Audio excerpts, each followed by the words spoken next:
You got the stuff, man.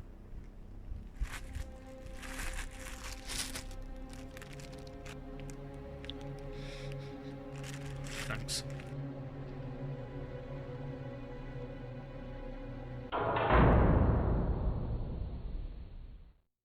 My name is Treeborn Frog, and I am a jank junkie.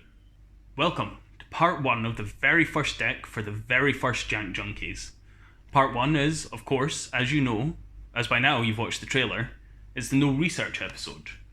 Our very first deck is, drumroll please, DD. Come join me on a search for a big fat hit of jank. Let's see what we can do. Here we have a big pile of dirty jank. What we have here is the majority of a DD or DDD, depends how many Ds you really like, you dirty boy. Yes, the majority of a DD deck that I picked up in a trade on the Yu-Gi-Oh! UK and Europe Facebook page for an Invoke Core without invocations, which I had there for my Shaddolls, but I was never going to get around to getting the invocations, so I thought, bugger it, let's just trade it off and get this in for the first deck of Jank Junkies. It should be fun. As I have mentioned in the intro, part 1 is the no research part, so I don't know what this deck does. I know it's a pendulum deck, which is a mechanic that I have very little experience with, having left just before pendulums came out and came back, in like March of this year. So I missed pendulum best deck. Pendulum best deck! Where was I? Yes, and I know it's a very convoluted combo deck with a very high skill ceiling. It's difficult to learn, has a bunch of plays. So I'm really looking forward to digging deep into this deck and figuring it out and seeing how far we can take it in a competitive standpoint. So what I'm going to do now is I'm going to go read a fuck ton of cards. So it's the stuff that I traded for and a bunch of stuff that I figured might just be helpful that I had lying around. I do not have a great collection at the moment, so we're just going to see how it goes. So I'm going to go read, and I'll be back with a deck build. I think I'll probably just read on camera, but do it, sped up, like... Cool. Speak to you in a minute. I can't read. I can't read. I can't read. I'm illiterate. I play Yu-Gi-Oh! Well, that sure was a lot of text. I feel like I've just slugged through War and Peace. Apparently that's a long book, I don't know, I can't read, I play Yu-Gi-Oh! So, this is the build that I've come up with for just now. Day 1. Let's see how it works. I'll just go through it quickly here, just so you can see it with the physical cards, but I also think I'll go through it a little bit more in depth on EDO Pro.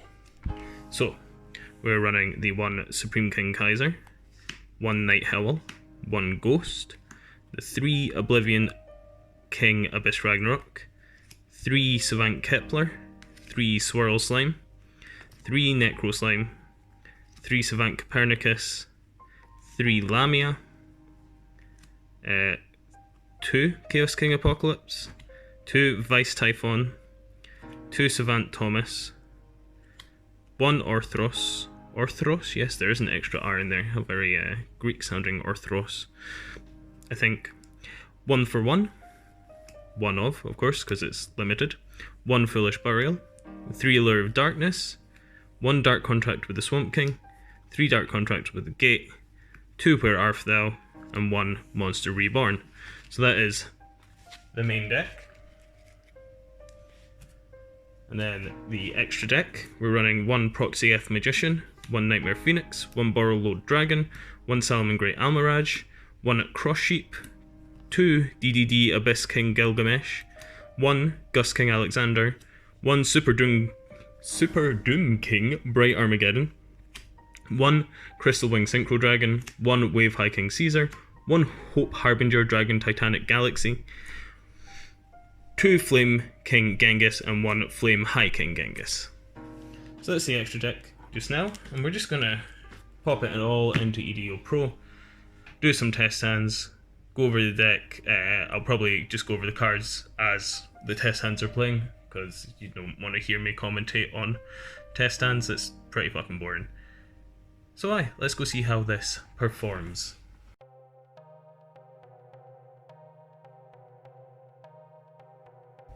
So, I spent an hour doing test hands just to see what I can figure out about the deck by myself, and let's start with the most important cards, Swirl Slime and Necro Slime. These cards are clearly the best 2 starters in the deck. Swirl Slime lets us use and summon from hand, and Necro Slime from the grave. This is pretty much the basis for all our plays. Savant Kepler and Dark Contract with the Gate are consistency boosters.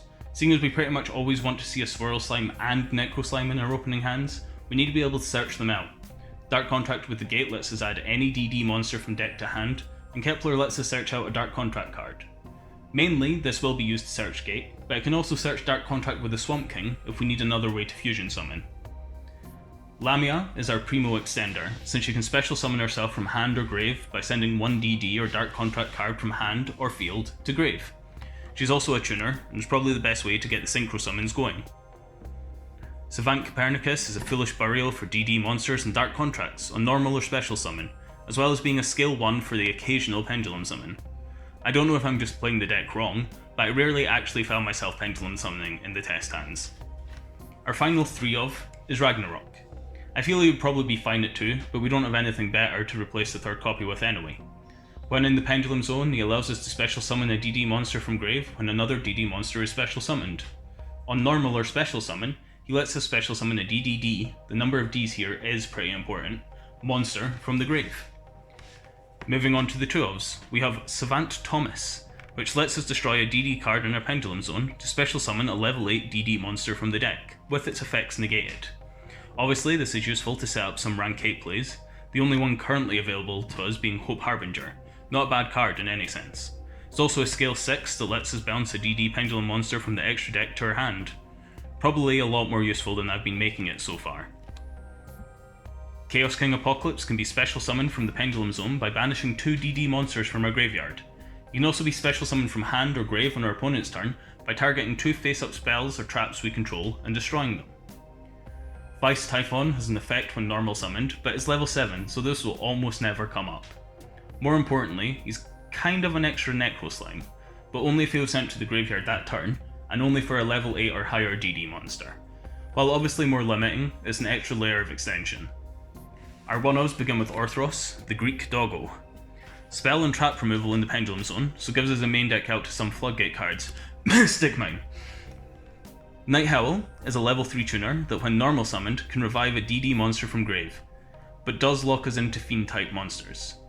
You can go pretty far without the normal summon, depending on the hand, so this is actually more relevant than it may seem.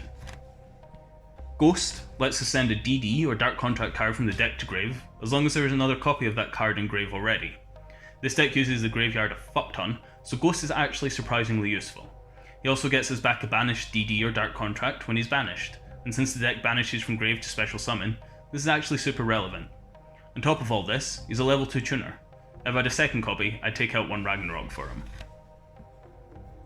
Finally, Supreme King Kaiser. He's a card that cares about being pendulum summoned, so yeah.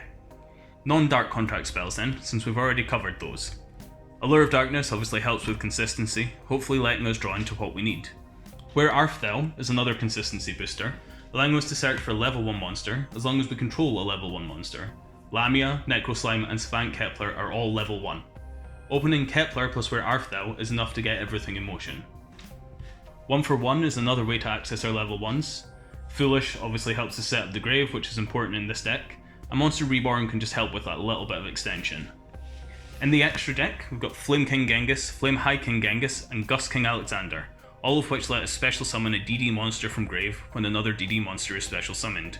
Flame High King Genghis is also a spell trap card negate, but only on our turn, including if an effect of a spell trap card that's already in the field is activated.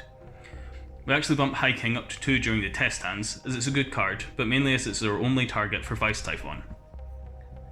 Super Doom King Bright Armageddon is good against other Pendulum decks, but aside from that is more or less just a big booty boy on the field. A big booty boy that stops our monsters being targeted by card effects. It's pretty funkin' good. I do wish his second effect could be activated without the opponent having a Pendulum monster, but that's life. Well, that's the rules to this game anyway. Wave High King Caesar is a rank 6 Xyz. Generally we'd make him with 2 Flame King Genghis. By detaching a material, you can negate and destroy a spell, trap, or monster effect that includes a special summon. Pretty cool, but I feel like a lot of the time there is better plays to be made with having 2 Flame King Genghis than going into Caesar. Linkman Gilgamesh is an excellent way of setting up some big plays. Any 2 DD monsters, he lets us set up our scales, but at the cost of logging us into DD monsters. I know this card can probably be broken in some way, I've just not figured it out yet, especially not with this current build. The non-DD extra deck monsters then. Hope Harbinger is the rank 8 we have access to, giving us a spell negate and attack redirection. Very solid card, just isn't the easiest to get into. Crystal Wing is easy enough to get into via Lamia plus Gust King, gives us a monster negate that also destroys the monster. We pretty much always want to try and end turn 1 with this on board. Cross Sheep is pretty much a must include in any deck that Fusion summons, so here he is. Phoenix is just here as we're struggling for a generic Link 2. Just what I had kicking about, really. Can sometimes open up plays when we don't want to lock ourselves into DDs via Gilgamesh. Almiraj is there to allow us to get some stuff into the graveyard after normal summoning, for example Necro Slime or Lamia. Opens up lines of play by getting stuff to grave. Finally, Borrow Load, Big Link 4. I'd rather this was Appaloosa, but I don't currently own one. Obviously, this deck isn't ideal or a perfect thought out build. It'll be interesting to see how it manages in games. Speaking of which, let's go do that now. It's time to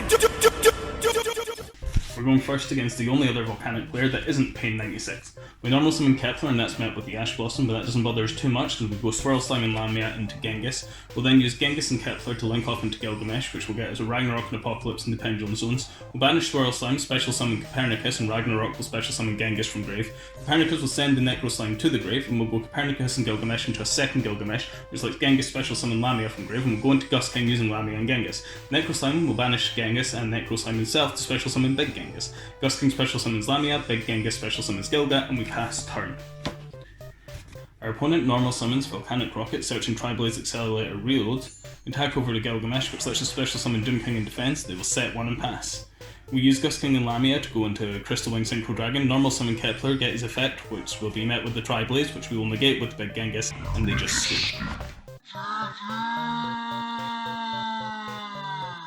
Game 2, we're going first against Unchained. We activate Gate, searching out Swirl Slime, and then use Swirl Slime and Vice Typhon to go into Genghis. We'll then normal summon the Necro Slime, linking off into Almiraj, banish the Swirl Slime, special summon Phantomas. Genghis will then special summon Typhon, activate Arthros purely because we want to pop him with Thomas, which lets us special summon Ragnarok from deck.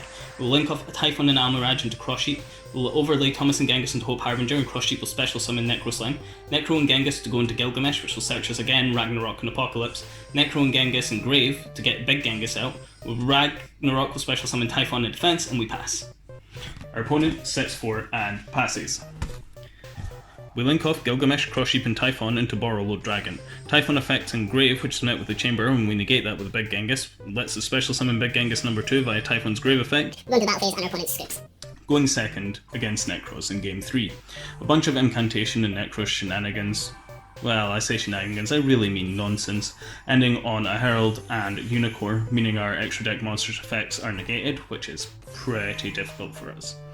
Going into our turn, we activate 1 for 1, discarding the Typhon, which is negated with Herald. We then use Swirl Slime and Necro Slime to go into Genghis, and Vice Typhon and Necro in the grave to go into Big Genghis.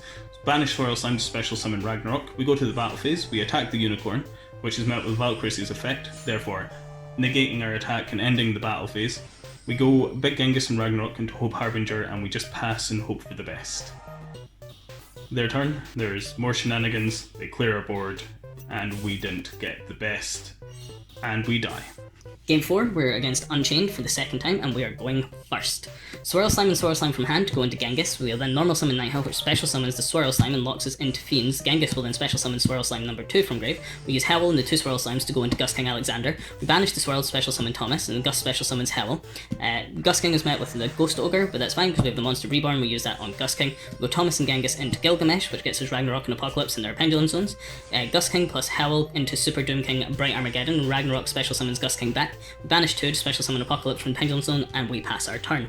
Our opponent's turn, they start by setting 3, they normal summon Rakia, popping their escape to special summon Soul. They discard a Ghost Ogre to pop our Super Doom with Soul's effect, and we place Super Doom into our Pendulum Zone. Moving the battle phase, they attack our Apocalypse, which triggers our Super Doom's effect in the Pendulum Zone, destroying everything with defense less than our Gust King's attack. Rakia special summons Sarama, and they move into the main phase 2. Sarama sets Escape, pops Chamber, and special summons Disaster. Disaster pops Gust King and links into Rage. Rage and Sarama go into Anguish, which pops our Apocalypse, and then it goes into a Big Dog Boy, and they pop our Super Doom and pass. We normal summon Copernicus, sending Necroslime to grave. We then banish Necroslime and Gust King to special summon Big Genghis. Rag special summons Howl, and we use Gilgamesh, Howl, and Copernicus to link into Borrowload Dragon. They activate Escape, which we negate with Big Genghis. Go into the battle phase, we use Borrowload to steal their Abomination, and we swing in for 2900 because our attack damage is halved for the turn. Go into the end phase, and we pop their last back row with Abomination, which is an escape, letting them special summon Sarama. They draw for turn and they special summon Pancratops. Sarama sets and pops Escape, and we respond with Abomination popping Pancratops. Pancratops obviously tributes himself there to pop the Abomination. They special summon Rakia, pop the Sarama, and special summon Soul, link into Disaster and pass turn. We activate Foolish Burial and they all F4. Game 5 and Dragon Link go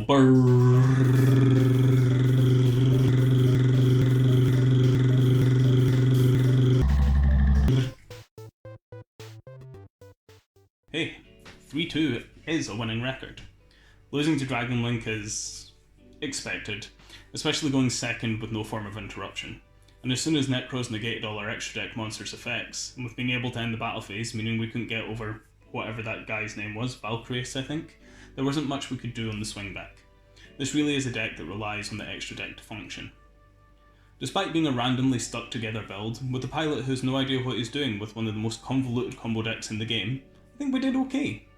Unchained seems to be a pretty strong matchup for us, going first at least, as they rely on their traps and spells to get going. Flame High King Executive Genghis put in work in those games. I'm really interested to get into studying the deck, learning all the intricacies and figuring out where we want to take the deck. It'll be fun trying the different variations, and I think this could be a contender against meta decks, especially with a fine-tuned build and a pilot who knows what he's doing. Join us next week as we delve deeper into DD? How many should we actually say? Maybe we can actually learn a thing or two. Until then, Treeborn Frog, checking out.